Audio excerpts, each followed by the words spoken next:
I really didn't plan on it and really didn't plan on going the coaching route until I had a chance when I was at University of Miami. I had played there and been working for a few years outside of football. And Dennis Erickson asked me if I want to come back as a graduate assistant coach. So I really hadn't thought of it until then. And at the time I was, kind of missing being in the locker room and being around the guys and all the fellowship, that you have when you're part of a team.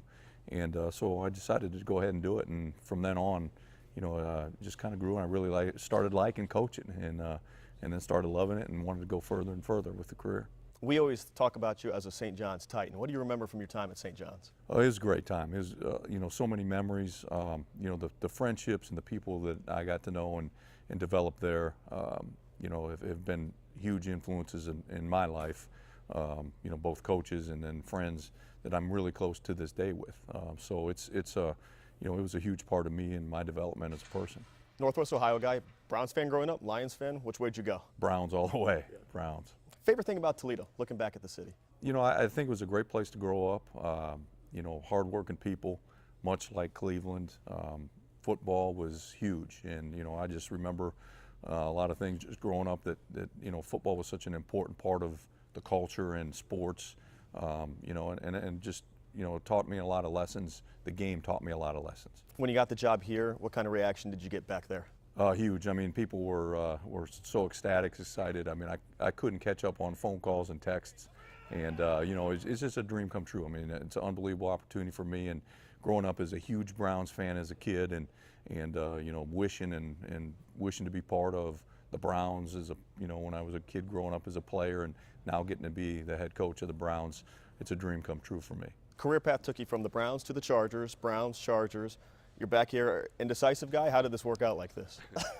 It's just kind of the life of a coach, and there's a stop in Carolina along the way there that you had. But you get opportunities, and I've been fortunate to really be with some great coaches along the way that have really shaped my beliefs and helped me and mentored me along the way. And fortunately, it's got me back here. Let's talk about the team itself. When you look at a quarterback like Brandon Wheaton, do you evaluate him as a second-year quarterback, or do you look at him as a 29-year-old quarterback? Well, I think you look at him as a second-year quarterback and a quarterback who's new to our system, and that's really what the focus has been with him for the past 4 weeks or so since we've been back and around, and teaching him the system, getting out on the field. We've had the last 3 weeks have really just been working on air, so it's a good time to really focus on the fundamentals and be able to get out there with the receivers and get timing down on routes and those type of things. Barkevious Mingo, top overall pick for the Browns. What did you like about him so much? Well, Kiki, first of all, he's a great person, and I think just being around him, he's got a charisma about him. He's fun to be around. He's a great worker. And from a football standpoint, outstanding pass rusher, and that was one of the key things that we wanted to address this offseason. Kiki was there in the draft for us, and one of our top type priority picks, and so we were happy to have him. New owner Jimmy Haslam, he's been dealing with things off the field. He apologized to fans, said it was a distraction. Has it affected you guys at all, team, coaches, in any way? Not at all, not at all. Our guys are really, we have a great group in the locker room.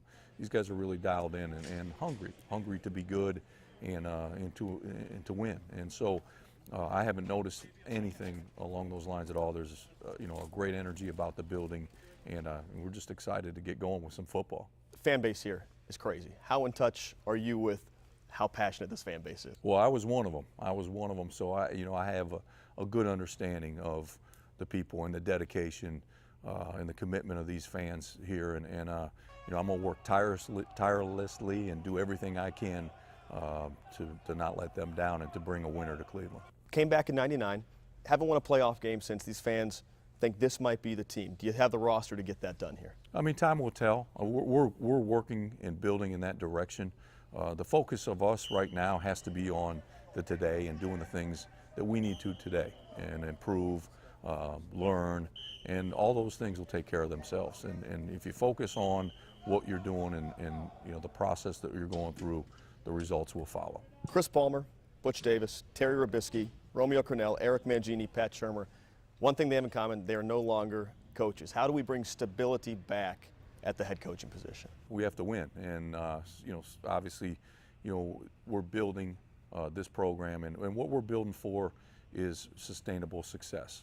We want to win, but we want to be able to sustain that winning. And you look around, whether it's Jimmy Haslam, whether it's Joe Banner, Mike Lombardi, you look at the players, you look at the field of building. We're changing the building and doing a lot of construction. You know, it's a different team. It's a different time, and our time is now. When you close your eyes and you picture bringing the first Super Bowl to this city, what does that look like to you? It's awesome. It's an awesome dream, and you know, and we're going to do everything we can to make that a reality.